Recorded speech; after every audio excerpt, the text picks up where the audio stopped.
non-fermentative.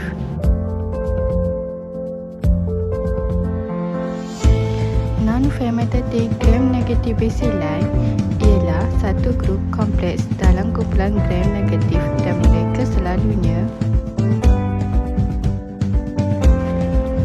satu, aerobik. Kedua ialah tidak menghasilkan spora. Ketiga, tidak menggunakan karbohidrat sebagai sumber karbon.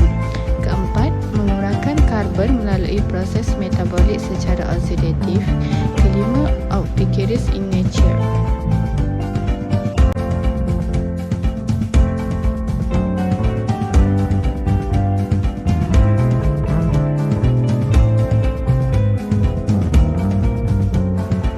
Wah, syabas. Jom kita kenali lebih lanjut lagi.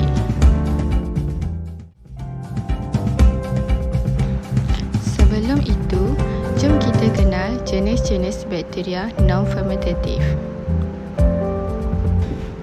Berikut adalah most common non-fermentative. Yang pertama, Pseudomonas aeruginosa. Yang kedua, Acinetobacter baumannii. Yang ketiga, Stenotrophomonas maltophilia. Order klinikal non-fermentative pula ialah Pseudomonas tertiary.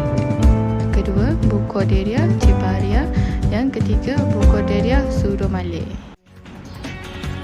Non-fermentative dalam situasi klinikal. Nature yang unik dalam klinikal, resisten kepada pelbagai antibiotik, merupakan masalah kepada fasiliti klinikal, bronchial unit, ICU, dibawa oleh pelawat, bunga dan flora. Bagaimana pula prosedur untuk mengenali bakteria non-fermentative gram-bacilli ini? Alamak, saya tidak tahu. Jangan risau, saya tahu. Ia ada dua cara. Satu adalah silicin fragmentation, kedua adalah pertubuhan atas mat.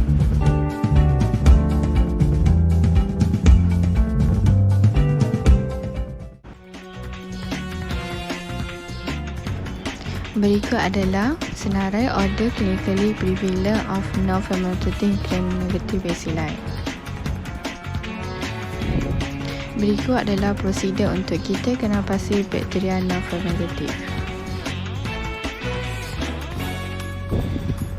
Ini pula carta alih bagi kita mengenal pasti spesies Pseudomonas.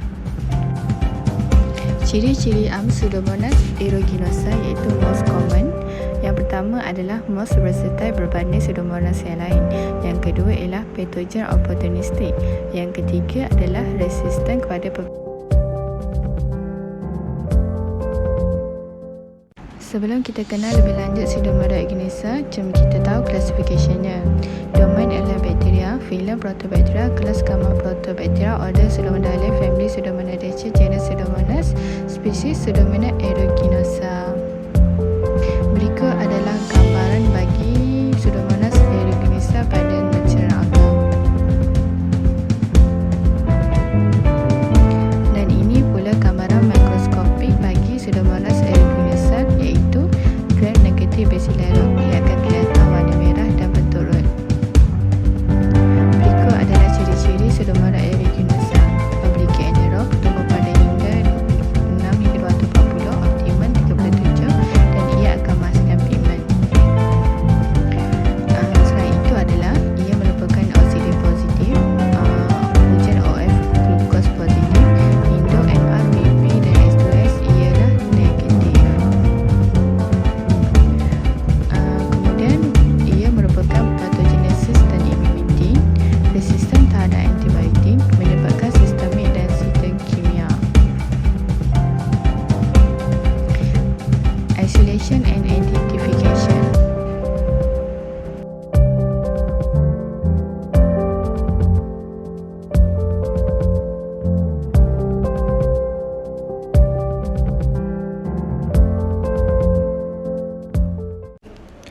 Okey, kita pergi pada Pseudomonas aeruginosa. Okey, ini merupakan most common lah dalam spesies Pseudomonas ni.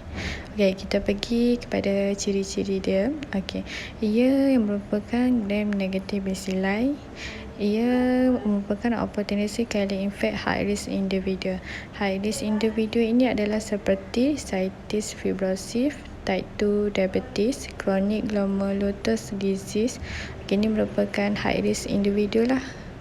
Okey, kemudian dia adalah multi-drug resistant, dia adalah hard to treat. Okey, kalau nak tahu hard to treat tu macam mana, kejap lagi saya akan terangkan macam mana dia tu tergolong pada spesies yang hard to treat lah. Okey, adakah Pseudomonas aeruginosa ini berkapsul? Jawapannya adalah tidak. Pseudomonas aeruginosa ini tak ada kapsul ya. Kemudian kita pergi pada ciri-ciri lain bagi Pseudomonas aeruginosa ni. Yang pertama adalah dia adalah obligate aerob, iaitu dia perlukan oksigen lah untuk dia hidup.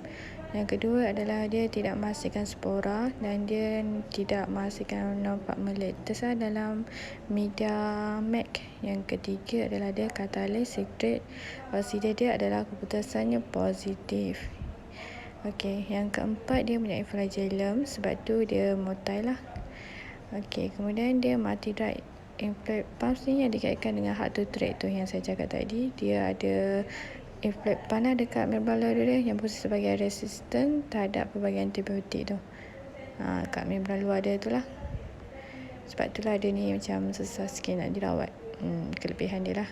Kemudian beberapa faktor pada Pseudomonas aeruginosa ni berfungsi untuk bantu serang sel epitelia dan untuk dia bertahan lagi untuk hidup lah. Beberapa faktor ni ada 3 sebenarnya. Saya akan terang satu-satu. Yang pertama adalah endotoxin. Endotoxin ni terdiri daripada lipid dan polisakarida. Endotoxin ni ada pada membran luar Pseudomonas aeruginosa ni. Apabila dia masuk dalam badan, dia akan dikesan oleh imun badan kita. Endotoxin tu ada sebagai bahan asing dikesan oleh imun badan kita. Kemudian dia akan menghasilkan imun yang kuat lah dalam badan. Reaksi imun yang kuat ini akan menyebabkan kerosakan host sel kita. Yang kedua adalah kapsul isopolysaccharida blended. Benda ni dikeluarkan oleh spesies ni akan menyebabkan pembentukan biofil. Pembentukan biofil ni akan melindungi Pseudomonas aeruginosa ni daripada antibiotik. Ini antara penyebab kedua kenapa Pseudomonas ni tak boleh dirawat susah. Bukan tak boleh, susah sikit. Yang ketiga, dia boleh menghasilkan toksin. Sebagai contoh saya bagi, Pseudomonas aeruginosa ni akan bebaskan polipesi dan akan melekat ke sel extracellular sel. Kemudian pelekatan ini akan menyebabkan sel ini akan lysis. Adakah anda tahu bagaimana untuk mengenal pasti jangkitan Pseudomonas species? Yang pertama, kita akan penerima sampel dari pesakit seperti darah, sebutan kulit. Yang kedua, kita akan kaca di atas media MAC dan BA. MAC ni seperti ini adalah morfologi yang kita dapat lah. Flat, small, non-lattice, regular. BA pula array, small, beta.